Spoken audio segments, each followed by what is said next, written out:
ভূগোলের 3 নম্বরের সমস্ত প্রশ্নগুলি অধ্যায় অনুযায়ী পরপর এই ভিডিওতে দেওয়া আছে। ভিডিওটি স্কিপ না করে পুরোপুরি দেখো আর প্রশ্নগুলি স্ক্রিনশট তুলে নাও অথবা লিখে নাও। নাও শুরু করা যাক। মাধ্যমিক 2026 3 নম্বরের প্রশ্নগুলি 1 নম্বর চ্যাপ্টার, প্রথম চ্যাপ্টার বহির্জাত প্রক্রিয়া। দেখো প্রথম প্রশ্ন বলছি, আমি আমার সাজেশনের একটা বৈশিষ্ট্য বলে দিচ্ছি। প্রথমে দেখো 2025-এ কোনটা সেই প্রশ্ন তুলে ধরা হয়েছে, আর দেখবে সাজেশনে হচ্ছে কী আছে, পার্থক্যগুলো সব এক জায়গায় আছে, এটা ফলো করবে, ঠিক আছে। আচ্ছা 2025-এ কী এসেছে দেখো, অশ্বক্ষুতি হ্রদের সৃষ্টি চিত্রসহ সংক্ষেপে ব্যাখ্যা করো। 1 নম্বর হচ্ছে পার্থক্য। এবার 2026 আমরা কী পড়বো, তাই না? পার্থক্য কী আছে, ক হচ্ছে কি অনুদৈর্ঘ্য বারখান বালিয়ারি, খ হচ্ছে বারখান বালিয়ারি শিব বালিয়ারি, গ হচ্ছে গিরিখাত ক্যানিয়ন, ঘ হচ্ছে উপনদী শাখা নদী, হচ্ছে অবরোহণ ও আরোহণ। হয়ে গেছে পার্থক্য। এবার 2 নম্বর প্রশ্ন, নদীর মোহনায় বদ্বীপ সৃষ্টির অনুকূল পরিবেশ আলোচনা করো। 3 নম্বর হচ্ছে সব নদীর মোহনায় বদ্বীপ গঠিত হয় না কেন। 4 নম্বর হচ্ছে নদী ও বায়ু কী কী প্রক্রিয়া ক্ষয়কার্য বহন করে। 5 নম্বর হচ্ছে গিয়ে মরু অঞ্চলে বায়ুকার্যের প্রাধান্য দেখা যায় কেন। 6 নম্বর হচ্ছে মরুভূমির সম্প্রসারণের 3টি কারণ লেখো। 7 নম্বর হচ্ছে ঝুলন্ত উপত্যকায় জলপ্রপাত দেখা যায় কেন। দেখো এই ভিডিওটা কিন্তু আপডেটেড, এটা মাথা রাখো কিন্তু, ঠিক আছে। যে প্রশ্নগুলো দিচ্ছি বিভৎস ইম্পর্টেন্ট, টেস্ট এবং ফাইনালের জন্য বিভৎস ইম্পর্টেন্ট, ঠিক আছে। হলো, টেস্টের জন্য তো সব পড়তে হবে, আর ফাইনালের জন্য এখান থেকে স্টার মার্ক বলে দেবো, সেগুলো মোটামুটি পড়লেই হবে। আর যারা ভালো স্টুডেন্ট তারা পুরোটাই পড়ে যাবে, কোনো অসুবিধা নেই, ঠিক আছে। আচ্ছা 8 নম্বর প্রশ্ন হচ্ছে হিমবাহ উপত্যকা ভি আকৃতির হয় কেন। 9 নম্বর হচ্ছে পার্বত্য প্রবাহে ভি ও আই আকৃতির উপত্যকা গঠিত হয় কেন। চ্যাপ্টার 2 নম্বর অধ্যায় কী বলছে, বায়ুমণ্ডল আর কি। দেখো সেই একই ব্যাপার 2025-এ রয়েছে, যে প্রশ্নটা এসছে তুলে ধরেছি এখানে। আয়নবায়ু ও পশ্চিমা বায়ুর মধ্যে 3টি প্রধান পার্থক্য। একটা কথা বলছি, টেস্টের জন্য কিন্তু 2025-এ যেটা এসছে সেটাও কিন্তু পড়ে যাবে, কিচ্ছু করার নেই। কোন স্কুলে কী প্রশ্ন করবে কিচ্ছু করার নেই, ঠিক আছে। হলো, আগেরবারে প্রশ্নও দিতে পারে, তুলে দিতে পারে, কারো কিছু গ্যারান্টি নেই কিন্তু, ঠিক আছে। কিন্তু মাধ্যমিকে দেবে না, এটা মাথায় রেখে কিন্তু। আর যে স্কুলে প্রশ্ন কড়াকড়ি করে না টেস্টের জন্য, সেই স্কুল মনে করবে ভালো স্কুল। তোমরা যদি কষ্ট করে সেকেন্ড ডিভিশন পাও সেই স্কুল থেকে, তাই না, ধরে রাখবে ফার্স্ট ডিভিশন আনতে হবে কি, সেই জন্য প্রশ্ন করা ভালো টেস্ট কেন, কারণ টেস্টের পরে তোমার যা সময় থাকবে সেটা জোর দিয়ে পড়তে পারবে, তাই না, ঠিক আছে। টেস্টের জন্য ঘাবড়ানোর কোনো ব্যাপার নেই, একটু লেখাপড়া করলে স্কুল থেকে তুলে দেয়, কোনো ব্যাপার না। আর রেজাল্টের জন্য চিন্তা করবে না, ঠিক আছে, ভালোভাবে পড়ে যাও। 2 নম্বর চ্যাপ্টার কী রয়েছে, বায়ুমণ্ডল হয়ে গেছে। এটা কি 2025-এ কি এসেছে, আয়ন বায়ু পশ্চিমের মধ্যে 3টি প্রধান পার্থক্য লেখো। আচ্ছা 2026-এ কী পড়বে দেখো, পার্থক্য লেখো। ক হচ্ছে গিয়ে সমুদ্র বা স্থলবায়ু বানানটা দেখে নিও। খ হচ্ছে কি অ্যানাবেটিক বায়ু, ঘ হচ্ছে কি ট্রপোস্ফিয়ার ও স্ট্র্যাটোস্ফিয়ার। আচ্ছা ঘ ঘ ঘ হচ্ছে আপেক্ষিক ও চরম আর্দ্রতার পার্থক্য। 2 নম্বর প্রশ্ন কী বলছে, জেট বায়ুর সাথে ভারতীয় মৌসুমী বায়ুর সম্পর্ক উল্লেখ করো। 3 নম্বর হচ্ছে ট্রপোস্ফিয়ারের উষ্ণতা বৃদ্ধির সঙ্গে উষ্ণতা হ্রাস পায় কেন। 4 নম্বর হচ্ছে ওজোন স্তরের গুরুত্ব লেখো। ওজোন স্তরের বিনাশের প্রভাবগুলি লেখো। ওজোন স্তর আস্তে আস্তে বিনাশ হচ্ছে না, তার প্রভাবগুলি লেখো। আচ্ছা 5 নম্বর হচ্ছে আয়নোস্ফিয়ারে মেরুজ্যোতি সৃষ্টি হয় কেন। আচ্ছা 6 নম্বর প্রশ্ন, ভারতের জলবায়ু নিয়ন্ত্রক হিসেবে এল নিনো ও লা নিনোর প্রভাব লেখো। আচ্ছা 7 নম্বর হচ্ছে মেঘমুক্ত রাত্রি অপেক্ষা মেঘাচ্ছন্ন রাত্রি গরম কেন। 8 নম্বর হচ্ছে বায়ুমণ্ডল উত্তপ্ত হওয়ার পদ্ধতিগুলো সম্পর্কে সংক্ষেপে লেখো। 9 নম্বর হচ্ছে নিরক্ষীয় অঞ্চলে পরিচালন বৃষ্টি হয় কেন। এবার 3 নম্বর হচ্ছে বাড়িমণ্ডল থেকে কী বলছে দেখি। প্রথমে কী বলছে, 2025-এ এই অধ্যায় থেকে আসেনি, 2026-এ এই অধ্যায় খুবই গুরুত্বপূর্ণ, দেখেছো, সাবধান, হ্যাঁ, একটু দিন ভালো করে পড়ে যাবে। পার্থক্য কী আছে, সমুদ্র স্রোত ও সমুদ্র তরঙ্গ। আচ্ছা খ হচ্ছে মুখ্য গৌর জোয়ার, ঘ হচ্ছে পেরিজি ও আপেজি, ঘ হচ্ছে কি মরা যাওয়ার, হচ্ছে উষ্ণ স্রোত ও শীতল স্রোত। 2 নম্বর প্রশ্ন কী বলছে, নিউ ফাউন্ডল্যান্ডের উপকূল সারা বছর কুয়াশা আচ্ছন্ন, ঝড়ঝঞ্ঝা সৃষ্টি হয়ে গেল, ঠিক আছে। 3 নম্বর হচ্ছে 2 মুখ্য জোয়ারের ব্যবধান সর্বদা 24 ঘন্টা 52 মিনিট হয় কেন। আচ্ছা 4 নম্বর প্রশ্ন কী হচ্ছে, গ্র্যান্ড ব্যাংক মৎস্য চাষের জন্য অনুকূল কেন। 5 নম্বর প্রশ্ন কী হচ্ছে, জলবায়ুর উপর সমুদ্র স্রোতের প্রভাব লেখো, ঠিক আছে। আচ্ছা 6 নম্বর হচ্ছে ভরা জোয়ারের তুলনায় মরা জোয়ারের জলস্ফীতি কম হয় কেন। হয়ে 3টি চ্যাপ্টার হয়ে গেছে। 4 নম্বর চ্যাপ্টার বজ্র ব্যবস্থাপনা কী বলছে দেখো, 2025-এ কী বলছে, পুরো প্রশ্ন দেখো। 2025-এ আবার 2টো প্রশ্ন এসছে এখানে, আসতেই পারে। 2025 কী বলছে, বজ্র ব্যবস্থাপনার বিভিন্ন পদ্ধতিগুলো বর্ণনা করো। আবার 2025 আরেকটা কী এসছে, ভাগীরথী অথবা হুগলি নদীর উপর বজ্রের প্রভাব আলোচনা করো। টেস্টের জন্য কিন্তু হেও মনে করো না, 2025 যেটা আসছে সেটা পড়ে যায় কিন্তু, আমি বারবার বলছি কিন্তু, ঠিক আছে।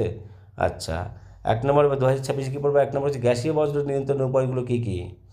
2 নম্বর হচ্ছে বজ্রের প্রকারভেদ সম্পর্কে আলোচনা করো। 3 নম্বর হচ্ছে বজ্র ব্যবস্থাপনায় শিক্ষার্থীদের যে কোনো 3টি ভূমিকা লেখো। 4 নম্বর হচ্ছে বজ্র ব্যবস্থার প্রয়োজনীয়তা আলোচনা করো। 5 নম্বর হচ্ছে জৈব কম্পোজের প্রধান সুবিধাগুলি লেখো। 6 নম্বর হচ্ছে বজ্র ব্যবস্থাপনার 3R অথবা 4R ভূমিকা লেখো। 7 নম্বর হচ্ছে পরিবেশের উপর বজ্রের 3টি প্রভাব সংক্ষেপে আলোচনা করো। 8 নম্বর হচ্ছে কি পার্থক্য লেখো। আবার কি আছে? তরল বজ্র, কঠিন বজ্র, বিষাক্ত বজ্র, বিষহীন বজ্র, হচ্ছে কি জৈব ভঙ্গুর ও জৈব অভঙ্গুর। হলো 5 নম্বরে আসছে। 5 নম্বর কী আছে? ভারতের প্রাকৃতিকটা 5 নম্বরে বলে নিই আর কি। 2025 কী এসেছে? দেখো, ভারতের জলবায়ুর উপর ক্রান্তীয় ঘূর্ণবাত ও পশ্চিমী ঝঞ্ঝার প্রভাব উল্লেখ করো। 2025 এসছে। এবার 2026 কী পড়বো? 1 নম্বর হচ্ছে পার্থক্য লেখো। পার্থক্য কী কী আছে সব দেখো, পরপর দেওয়া আছে। ক হচ্ছে উত্তর ভারতের নদ নদী, দক্ষিণ ভারতের নদ নদী, ছোটোবেলা থেকে পড়ে এসছো, যা হোক। খ হচ্ছে ভারতের পূর্ব উপকূল, পশ্চিম উপকূল। গ হচ্ছে পূর্বগড়া, পশ্চিম বঙ্গের পর্বতমালা। ঘ হচ্ছে পূর্ব হিমালয়, পশ্চিম হিমালয়। উম হচ্ছে ক্রান্তীয় চিরহরিত অরণ্য, ক্রান্তীয় পর্ণমোচী অরণ্য। হলো। আচ্ছা, এই প্রশ্নগুলো ভূগোলের প্রশ্ন, ইতিহাসের প্রশ্ন, সমস্ত প্রশ্ন যদি পিডিএফ আকারে পেতে চাও, তাহলে নিচে যে নাম্বার, সেই নাম্বারে অবশ্যই আমাকে ওই অনলাইন কোচিং যে নাম্বারটা রয়েছে টিউশন ম্যাথের, ওই নাম্বারে হোয়াটসঅ্যাপে SMS করবে, ঠিক আছে, কল করবে না কিন্তু, হ্যাঁ। আচ্ছা, হলো। 2 নম্বর কী বলছে? ভারতের অরণ্য সংরক্ষণের 3টি পদ্ধতি আলোচনা করো। আচ্ছা, 3 নম্বর হচ্ছে গাঙ্গেয় সমভূমিতে জলঘনত্ব অত্যাধিক কেন? 4 নম্বর হচ্ছে ভারতের পশ্চিম বাহিনী নদী মোহনায় বদ্বীপ গড়ে ওঠেনি কেন? 5 নম্বর হচ্ছে ভারতকে নদীমাতৃক দেশ বলা হয় কেন? 6 নম্বর হচ্ছে কয়েল কাকে বলে? কয়লা বৈশিষ্ট্য লেখো। 7 নম্বর হচ্ছে বন সংরক্ষণের পদ্ধতিগুলি লেখো। 8 নম্বর হচ্ছে ভারতের মৃত্তিকা ক্ষয়ের পদ্ধতি কী? আচ্ছা, 9 নম্বর হচ্ছে ভারতের মৌসুমী জলবায়ুর 3টি বৈশিষ্ট্য। 10 নম্বর হচ্ছে ল্যাটেরাইট মৃত্তিকা ম্যাঙ্গ্রোভ উদ্ভিদের বৈশিষ্ট্য লেখো। মানে ল্যাটেরাইট মৃত্তিকার আলাদা বৈশিষ্ট্য আর ম্যাঙ্গ্রোভের উদ্ভিদের আলাদা বৈশিষ্ট্য আর কি। আমি এটা কেন একসাথে দিয়েছি এক জায়গায় রইলো তাই আর কি, ঠিক আছে। 10 নম্বর হচ্ছে। আচ্ছা, এবার বলছি ভারতের আঞ্চলিকটা দেখে নিই কী আছে। অর্থনৈতিক 2025 এটা চলে এসছে। পাঞ্জাব হরিয়ানার কৃষি উন্নতির কারণগুলো আলোচনা করে, এটা চলে এসছে। আচ্ছা, এবার পার্থক্য কী পড়তে? 2026 কী পড়তে? প্রথমে দেখো পার্থক্য লেখো। কী আছে? খারিফ শস্য, রবি শস্য।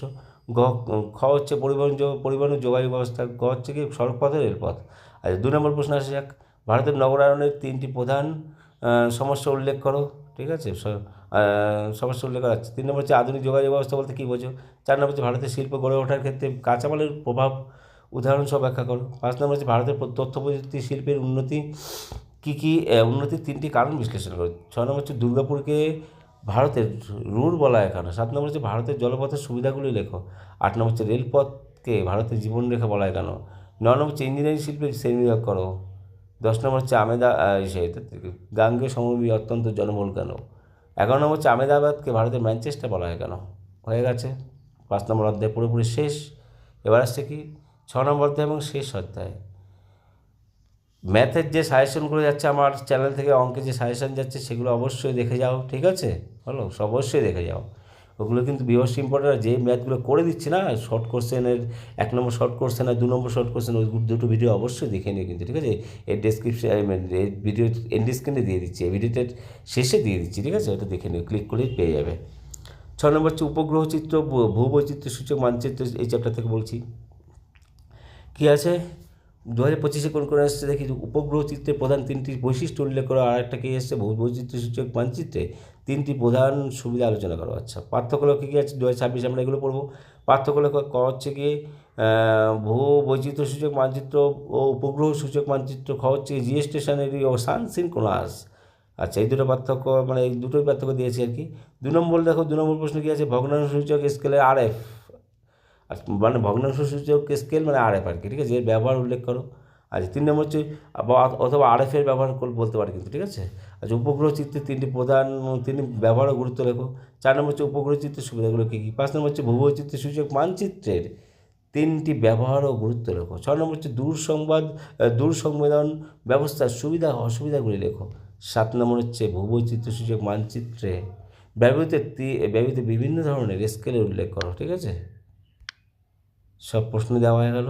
হলো, যাক, এগুলো দেখে যাবে। আর কি বলবো, চ্যানেলে জুড়ে থাকো, সাবস্ক্রাইব করো, হাইপ করো, ভিডিও ভালো লাগলে অবশ্যই লাইক শেয়ার কমেন্ট করো। আর যার সাজেশন যেটা দরকার, ঠিক আছে, সেটা আগে পাঠাও, কমেন্টে জানাও, ঠিক চলে যাবে, ঠিক আছে।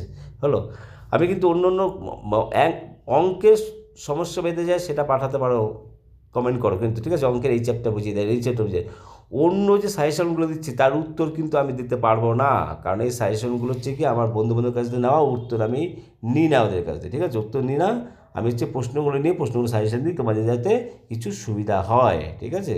সুতরাং উত্তরের জন্য কেউ কমেন্ট করবে না, ঠিক আছে। প্রশ্ন যদি সাজেশন অন্য অন্য সাবজেক্টের, অঙ্কের জন্য যা কমেন্ট করার কোনো ব্যাপার না, যে কোনো যেটা বুঝতে পারবে না, যে প্রশ্ন হয়তো কমেন্টে দিয়ে দেবে, স্যার এই প্রশ্নটা সলভ করে দিন, কোনো অসুবিধা নেই, করে দেবো, ঠিক আছে। কিন্তু অন্যান্য চ্যাপ্টারগুলো যেটা প্রশ্ন দিচ্ছি প্রশ্ন নিয়েই সন্তুষ্ট থাকো, কিচ্ছু করেননি, ঠিক আছে। টাটা, টেক কেয়ার, বাই বাই, দেখা হবে নেক্সট ভিডিওতে, টাটা।